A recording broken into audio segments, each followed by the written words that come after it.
labong. Ito na lang yung labong natin ngayon. Topping sa ramen.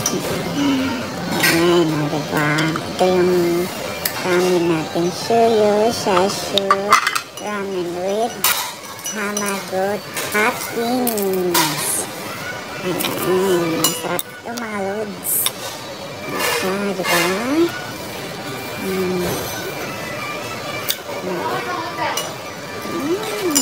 Pag-anuin natin. Ito yung klase niya. Wow, very, very delicious. So, delicious. Matikman natin ang sabaw ng ating ramen pang sabaw. Ang sarap. Hindi mga lods, bye muna. Kakain muna ako.